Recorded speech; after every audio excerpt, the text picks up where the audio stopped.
アイスか?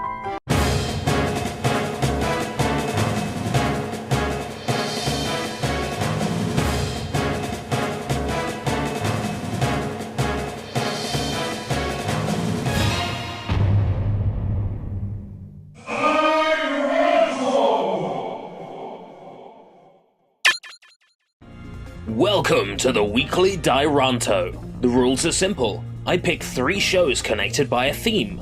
I watch the first episode of each show and then pit them against each other in a battle. There can be only one winner. The winner is the show I'd be most likely to continue watching.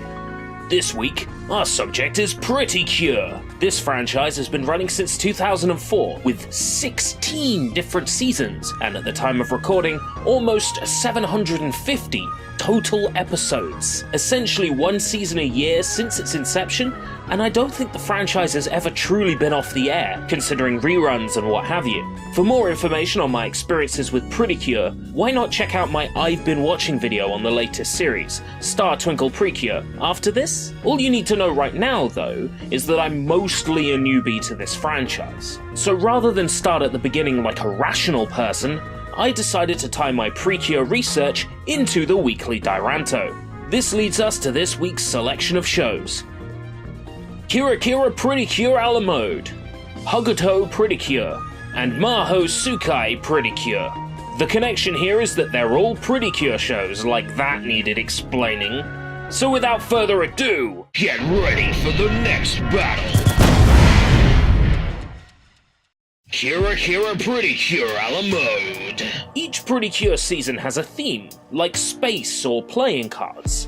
This season, a la mode, considering its name, is unsurprisingly a cooking-themed season. Powers and abilities are tied to the cooking of delicious cakes and snacks.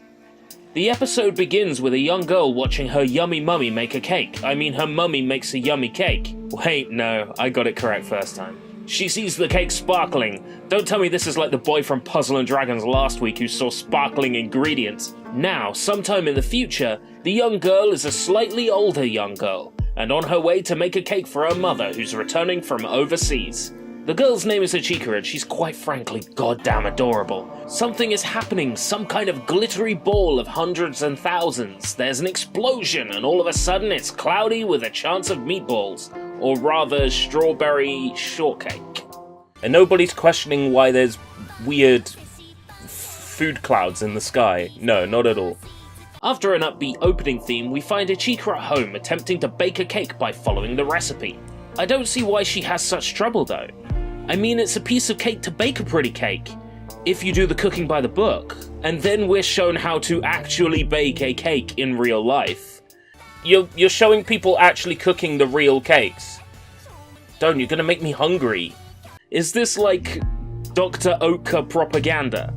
Ichika's cake won't rise no matter how many times she tries. She's following the recipe to the letter, and it's always a failure.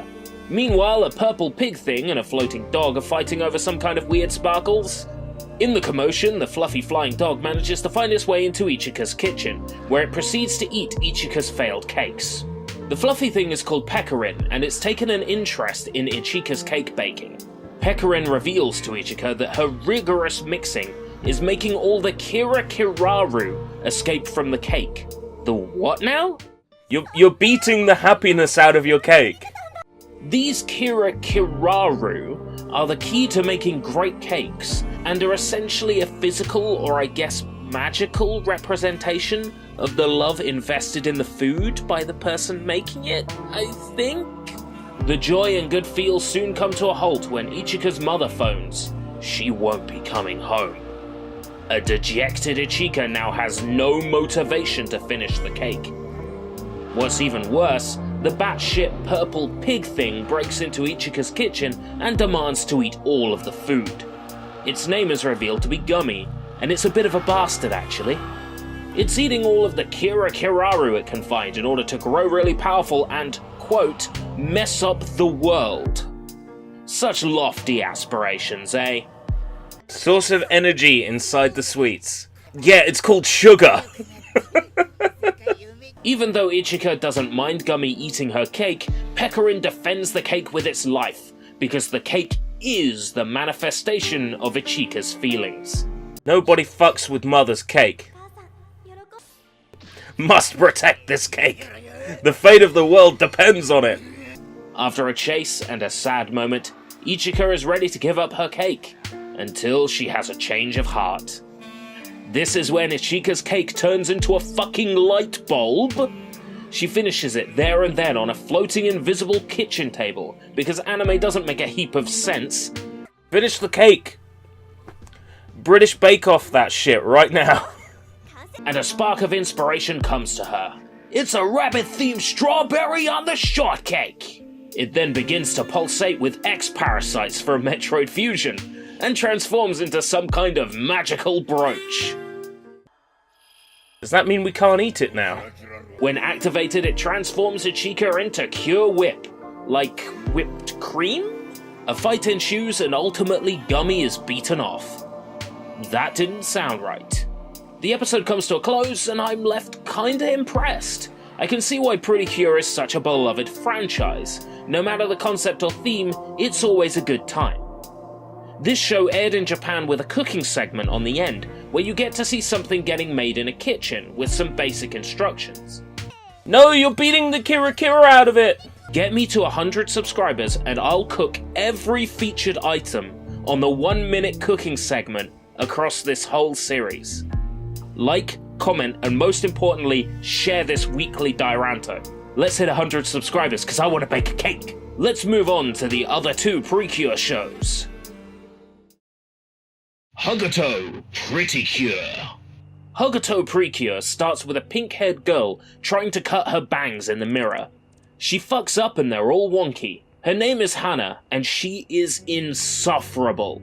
The opening sequence begins, and it's pretty apparent the theme of this series is something along the lines of growing up and having aspirations. After the song, we see Hana at the breakfast table, lamenting her failed haircut. She scoffs her breakfast and heads off to school, a new transfer student. The first day of her new life. She's late to school because she stops to help an old lady cross the road and carry her baggage. Well, that's after she somehow manages to stop time? I think she does. It's not exactly clear how she does it or if that's what even happened. She gets a ball to the face, which she totally deserves. Anyway, she helps this old lady out, and you know what? Doesn't matter that she's a nice person, she's still insufferable. You can't make me like her. I've made up my mind on this one. She eventually turns up at school fashionably late and makes the kind of entrance one would expect from such an annoying girl. The class laughs, and again, she deserves it because she's annoying. While standing in the hallway, she sees an angel. She's an angel. She's angelic. She's beautiful. Long legs, blonde hair, yellow eyes. Absorbed in her own world. She's fucking hot, yo. The blonde girl walks past. I hope we get to see more of her, like, skin. Her name is Homare. Yeah, she's a Homare, alright. She's a goddamn Homare rotten. Anyway, now outside, Hana is doing more lamenting now, this time lamenting her failed first school day. She hears a baby crying in the sky and runs up to the school roof. What is this? Yoshi's Island. There she meets class rep Seiya and leggy blonde Angel Homare. It's a funky beat, this must be the bad guys. We're now introduced to the villains, this time a corporation much alike Team Rocket or the Illuminati, populated by mysterious shadowy figures and overseen by some kind of demon. Yep, just like the Illuminati. This is how you immediately get me hooked on a set of villains. They are the Kriasu Corporation, and their motives are, as of yet, unknown. It's nighttime, and Hana is looking forward to making a better impression at school tomorrow. It's then that she's hit by an asteroid from space. A crying, baby-shaped asteroid. Space baby? Flying baby! Looks like Hannah's become a mum, and at such a young age, she should be ashamed. Also from space, a rock star hamster with a shitty attitude. Hurry Ham Harry the Hamster. I'm not making this up. I wish I was. Talking hamster. Nice. Harry wants Hana to look after the baby, nicknamed Hugtan, because Harry believes that Hana has what it takes. Hana blows Harry off. That didn't sound right. They bail on her, and she does even more lamenting the next day at school. I feel like all she's done this whole episode is mope, and mope some more. She eats lunch with Saya on the rooftop, and by coincidence, Harry the hamster and Hugtan find themselves at school. Meanwhile, a pretty suave tanned villain turns up and does the typical PreCure type thing of turning someone with negative emotions or thoughts into a monster to wreak havoc. He speaks funny. I think he's meant to be a foreigner of some kind, or maybe it's a different Japanese accent. I'm not well versed in accents. The school is overwrought with negative vibes. This bad guy is causing chaos. The baby and hamster are under attack. The baby is out of ass power. Listen closely. I know there's a silent U in there. It's meant to be like asu power, but they say ass power. The baby's ass power is fading. Quick, do something. That baby got ass power, alright. She's dummy thick, and the clap of her ass cheeks is alerting the bad guys. Hana drives up the courage to defend Hugtan, and in doing so activates a latent ability within her and transforms into Cure Yell. Because she makes so much awful noise, she's actually called Cure Yell. They might as well have called her Cure Scream, or Cure Obnoxious Loud Bitch. Yell easily defeats the enemy and saves the day with her heart cannon move. This feels more or less neck and neck. One more PreCure to go. Maho Tsukai PreCure. Maho Tsukai PreCure literally translates to magical girl PreCure, although it's used in the witchcraft sense of magic. In other words, the theme of this season will be magic and witchcraft. PreCure meets Sugar Rune. So sort of like PreCure meets Sugar Rune. Okay, I can get behind this. Maho Tsukai begins with our main character watching a weird shape darting across the sky and crashing into a tree. She goes outside to see where it landed, but her mother scolds her for trying to leave at night. The odd shape is none other than a witch on a broomstick. A witch! Okay, this ticks many boxes for me. In the morning, we see our main character talking to her mum about the things she saw the night before. Being a nosy old lady, the grandma butts in and suggests that it could have been a magician flying on a broom. She obviously knows something, right? Grandma is a witch. Calling it. The mum tells the girl she can go out and look for the magician or witch or shooting star or whatever it is, but first she should take a good luck charm from their inventory. Looks like they run some kind of jewelry shop. Our girl takes the item that's obviously a PreCure pendant that will grant her magic powers in a climactic battle near the end of the episode, and then leaves the shop on her journey to find the weird whatever it was the night before. While searching, our girl almost loses her lucky teddy bear, but the witch warns her that her teddy bear fell out of her bag, and thus a meeting destined by fate occurs. We finally, a whole 6 minutes in, get our main character's name. She's Mirai, a 13-year-old girl with all the energy of a kid who just drank 16 cans of Red Bull. After discovering the magician, Mirai finds every excuse imaginable to bother the magician, even going as far as to stop her from getting away. I've heard of being persistent, but there's a point where women really stop enjoying the attention and start using the mace. Mirai's pendant reacts to the one the magician is wearing, which alerts a nearby bad guy. You can tell he's a bad guy because of all the hallmarks: deep voice, pointy ears and shoulders, and evil laugh. Mirai and the magician grab lunch, and we learn why this magician came to town. She's looking for something rather important. The magician continues her search, with Mirai insisting on coming along. We finally learn the magician's name is Liko, but before we can celebrate that we finally know our main two characters' names, our villain makes his appearance. He's a vampire named Batty, and he's one batty boy. He won't take no for an answer either, and he asks them about the location of the fabled Linkle Stone Emerald. Liko doesn't know where it is, but it's the same thing she's been looking for.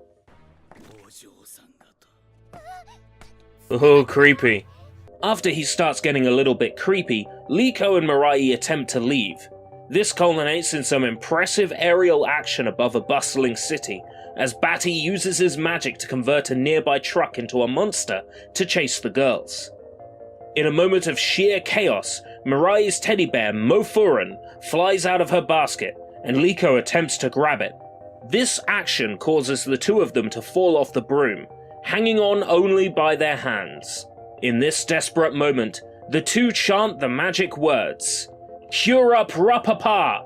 Go far away!" and activate Mirai's latent abilities, forming a magical circle using the roundness of the earth. Ha! Explain that, flat earthers! The two transform into PreCures. Mirai becomes Cure Miracle, and Liko becomes Cure Magical. The two make quick work of Batty's Converter monster, and cause him to make a hasty retreat to his master, Dokurokushe. You wouldn't believe how many times I had to say that. Dokurokushe. Just rolls off the tongue, doesn't it?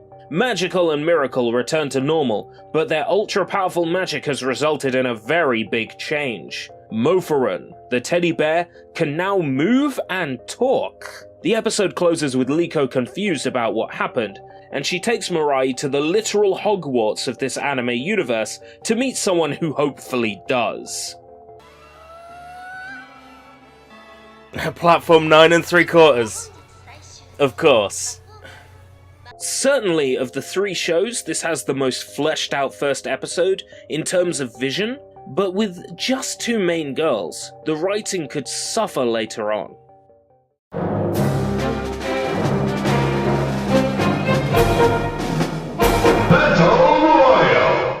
The last time I was surrounded by this much pink, I was still inside my mother.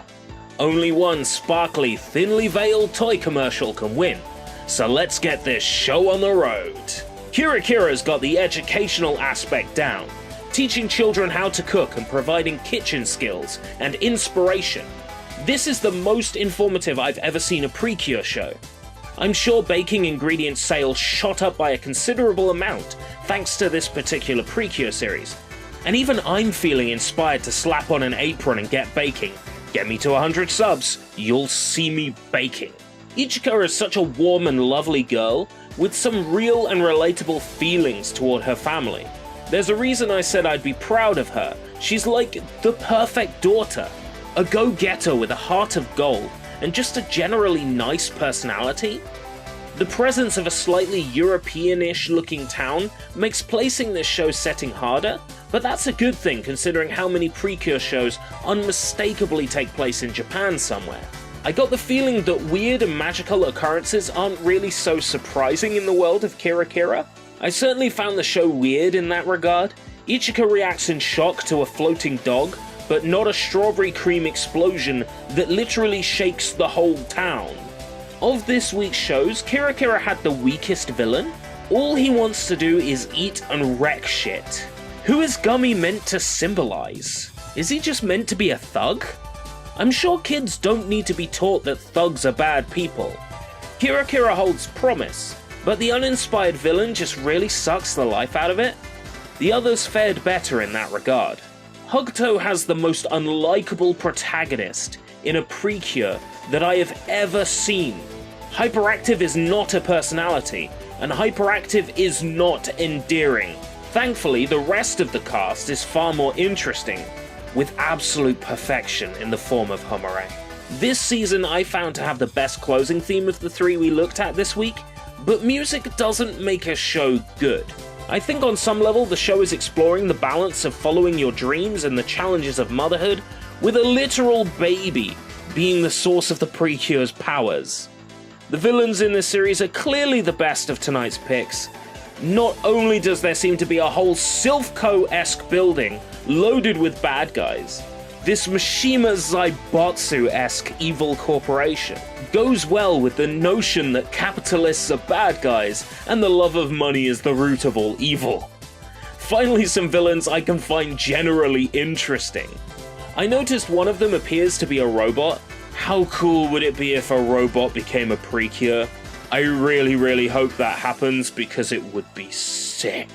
So for the TLDR on Hugto, I love the villains and the message, but the mothering stuff with the baby is weird, and Hannah's gotta shut the fuck up. This show's got some serious good points and some major turnoffs. Maho Tsukai has 2 PreCures off the bat, a cool villain, and quite a pleasing little story. Working in the show's favor is its clearly well-defined vision.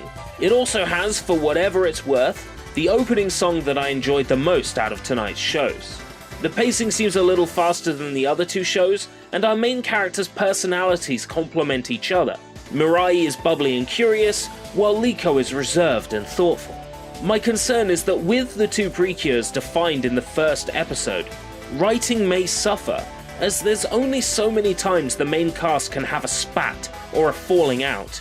The typical time waster activity I find anime writers falling victim to.